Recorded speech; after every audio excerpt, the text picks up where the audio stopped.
수십 년 동안 이어진 지구온난화, 무분별한 남획에 의해서 거의 식어 말라갑니다. 자, 반대로 우리 식탁 또는 요식업에서 새롭게 출현하거나 또는 늘어날 확률이 높은 어종은 뭐가 있을지. 첫 번째는 정갱이입니다. 예로부터 우리나라는 고등어가 많이 나서 고등어를 많이 먹었고, 정갱이는 사실 일본 쪽에서 국민 생선이죠. 그러다 보니 우리나라에서 잡힌 정갱이 중에 좀 좋은 것들은 대부분 일본으로 수출을 했고, 근데 최근 들어서 정갱이가 좀 많이 잡히기도 했고, 양식이 새로 출현함에 따라서 고등어에 이어서 정갱이 양식 회도 먹을 수 있게 되었습니다. 지금 뭐 초밥집에서 이 양식 활정갱이를 갖다 쓰고 있어요. 아마 이게 좀 더 활발해지면 동네 횟집까지도 들어올 수 있지 않을까, 이런 기대를 해볼 수가 있겠죠.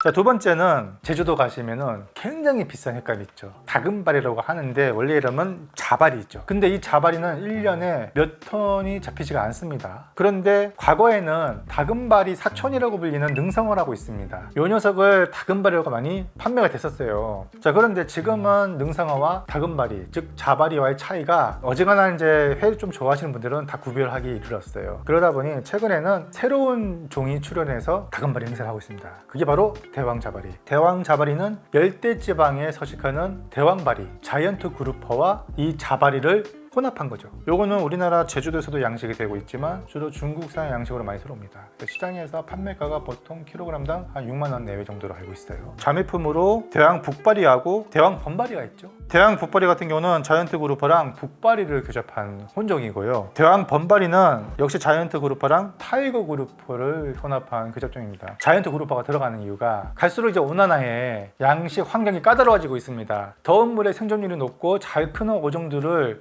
앞으로는 많이 육성을 해야 돼요. 그러다 보니까 열대성 그루퍼를 혼합한 혼종들이 나오고 있는 것이겠죠. 그러다 보니까 광어 양식 일변도였던 요 양식 산업도 조금씩 바뀌게 되겠죠. 그 중에 하나가 이제 토봇이라는 어종인데 우리나라 말로는 찰광어라고 합니다. 요 토봇은 딱 보면 아시겠지만 일반 광어보다는 확실히 더 넙두대대하고 원형에 가까운 모양을 갖고 있죠. 얘는 주 산지가 북유럽 쪽입니다. 대서양 쪽에 살고 있는 애인데 중국을 통해서 종자를 들여왔고요. 현재는 뭐 서해안 일대 또 이제 제주도에서도 양식이 되고 있습니다. 일반 광어보다 한 킬로그램당 5천에서 10,000원 정도 비싸고 육질이 더 단단합니다. 그래서 숙성을 했을 때 조금 더 좋은 어종으로 알고 있어요. 또 광어를 대신해서 고부가가치를 생산하는 어종으로는 동해안 일대에서 강도다리가 많이 양식이 돼서 지금은 어느 횟집에 가더라도 강도다리는 흔히 볼 수 있는 그런 횟감이 되었습니다. 이거는 이제 성공 사례로 볼 수 있겠고요. 그 밖에 쥐치랑 볼락도 양식이 성공이 돼서 횟집에서 볼 수가 있게 되었고, 지금은 이제 시도 중입니다만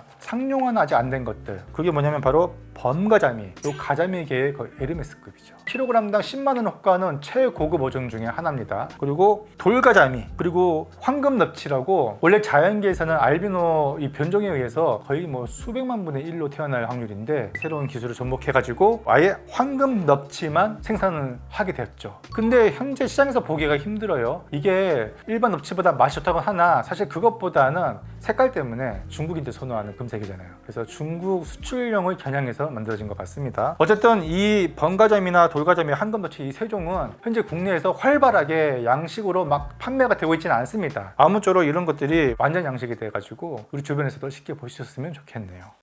또 하나가 이제 정갱이보다 훨씬 육중한 덩치를 자랑하는 흑점줄 정갱이라고 있습니다. 시장에서는 줄무늬 정갱이라고 부르는데 얘는 야생에서 다 자라면 1m 정도가 넘어가는 대형 정갱이인데요. 일본에서는 이걸 양식을 할 때 보통 3kg 넘게 길러집니다. 주로 이제 물이 따뜻한 바다겠죠. 규슈, 시코쿠, 오이타현 쪽에 길러지는데, 근데 국내에서 이거를 시도했던 흔적이 있더라고요. 제가 찾아보니까 2008년도가 2009년도에 이 흑점줄 정갱이를 양식함으로써 광어 일변도의 양식 산업에서 탈피해서 조금 더 부가가치가 있고, 또 갈수록 수온이 올라가고 있으니까 온난화에 대비하자 해서 고수온의 정력이 굉장히 좋은 열대성 어종이거든요. 그러면서 맛 또한 굉장히 뛰어납니다. 그래서 크게만 기를 수 있다면 광어를 집어 삼켜 먹을 수 있는 정말 강력한 차세대 양식 어종이 아닐까 하는 기대감이 있는데, 아직까지는 국내에서 양식의 완전 성공에 대한 소식이 없다 보니 여기 조금 아쉽네요.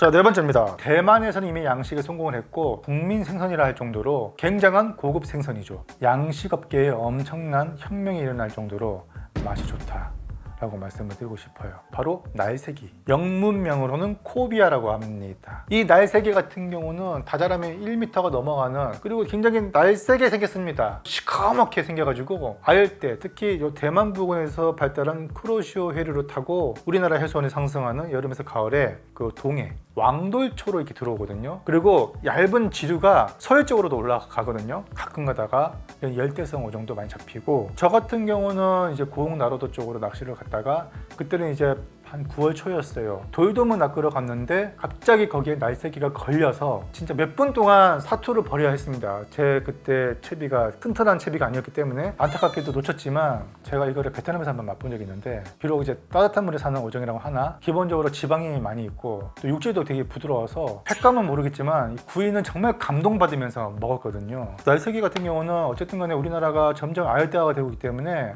더워지는 바다에 충분히 적응시켜서 기를 수 있는 그런 어종이라고 보여지고, 향후에 우리 국민이 즐겨 먹을 수 있는 생선으로 발전할 가능성이 높다.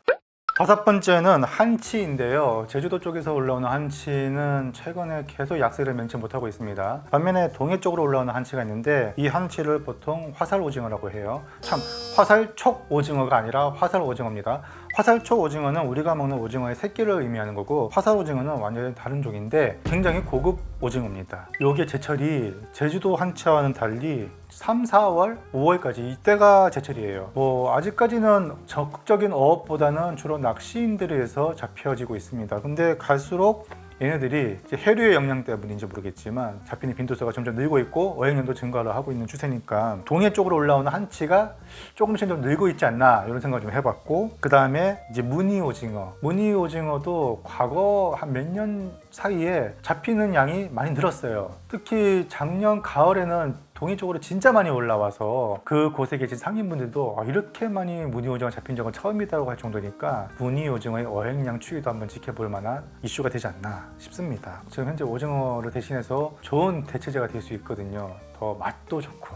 일곱 번째도 오징어인데요. 요거는 아직 생소할 겁니다. 동해 현지에서는 그냥 왕꼴뚜기라고 부르는데 우리가 먹는 오징어의 한 2배 큰 거는요. 정확한 명칭은요, 갈고리 흰 오징어. 갈고리 흰 오징어라는 이 장명 자체도 최근에 한 몇 년 사이에 새로 붙여진 이름입니다. 한마디로 동해에서 새롭게 출현한 신종입니다. 동해 깊은 바다에 서식하는 심해성 오징어고요. 한번 때로 잡히면은 엄청나게 많이 잡히는데 어민들은 이거에 어떻게 사용할지 몰라가지고 그냥 내다 버리기도 했고, 생김새가 무늬가 딱 봐도 약간 먹기 곤란하게 생겨가지고 처음에는 많이 갖다 버렸다고 해요. 근데 최근에 이제 연구를 좀 해갖고 영양 성분 등이 분석이 됐습니다. 그 결과 이제 먹어도 되는 오징어 종이고, 아마 지금의 오징어가 기회지면은 내가 새로운 대체제가 되지 않을까, 이런 기대를 해볼 수 있는 그런 오징어가 되겠습니다. 요거는 제가 기회 되면 한번 소개를 해드릴게요.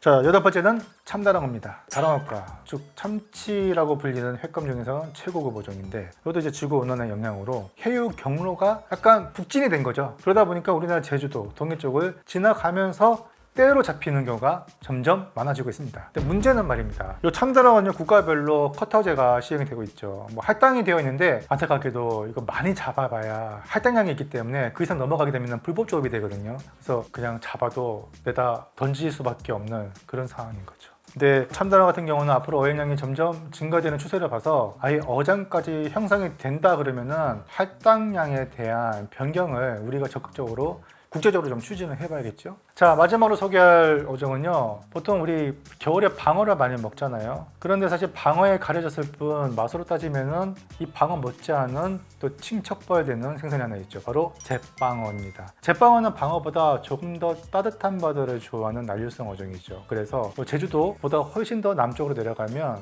정말로 어마어마한 대형 개체들이 우글우글 도사리고 있습니다. 그런 잿방어가 한반도의 제주도나 남해까지도 올라오기도 하는데 대부분 좀 작은 애들이 올라와요. 한 1m 좀 내외 정도 되는 거. 가끔 이제 큰 게 잡혀서 화제가 되곤 하지만 앞으로 지구 온난화가 진행되고 또 제주도 바다가 아열대가 되면서 이 잿방어의 크기 또한 점점 커지지 않을까라는 기대가 되고 있는 거죠. 자, 열 번째는 이제 보리새우인데, 보리새우도 사실은 우리나라보다 더 남쪽인 일본에 더 많이 잡히거든요. 그렇다는 것은 얘네들의 최적인 서식지가 더 따뜻한 바다라는 얘기가 됩니다. 근데 이제 지구온난화의 영향을 받아서 저 남쪽에 있던 수많은 이 보리새우 떼들이 점점 북진을 하지 않을까, 이런 기대감도 이제 가지게 되거든요. 그래서 보리새우의 어획량도 앞으로 갈수록 좀 더 좋아지지 않을까라는 그런 기대를 하게 되네요. 예, 그러면은 지금 한 마리당 뭐 4,000원, 뭐 5,000원 이렇게 먹는데 조금 더 싸게 으드득 씹히는 이 맛이 제법인 이 보리새우 횟감을 먹을 수 있지 않을까 기대를 해봅니다.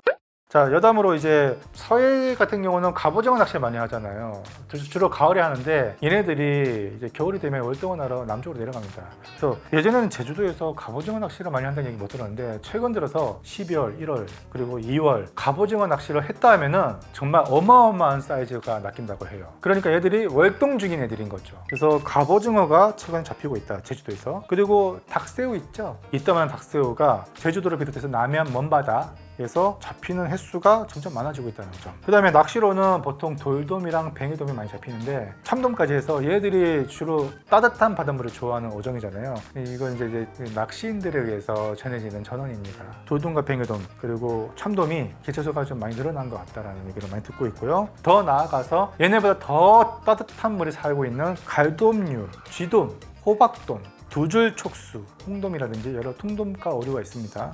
몇 종류들이 한반도, 제주도 특히 남쪽에서 덜어 잡히는 경우가 있으니까 이들 중에서 식용으로서 가치가 있는 어종들이 분명히 있단 말이에요. 얘네들이 양식까지는 힘들더라도 자연산으로 어획량이 증가가 돼서 우리 식탁에 오르는 날이 왔으면 하는 바람이 있습니다. 그러려면 이들 어종에 대한 연구가 시급하고 특히 요리법이 많이 또 개발이 돼야겠죠. 자, 주의할 것이 또 있어요. 해변가 여름에 특히 여행 성수기 때 해수욕장이나 해루질 할 때 심심찮게 발견되는 것들, 바다뱀, 파란고리 문어, 그리고 맹독성을 가지고 있는 무늬지치까지 이건 좀 주의가 필요한 어종이 되겠습니다. 자, 이렇게 해서 변화하는 한반도의 어종 지도를 간략하게 소개를 해드렸는데 어떻게 참고가 되셨는지 모르겠네요. 다음에 또 재미있고 유용한 소식으로 찾아뵙겠습니다. 감사합니다.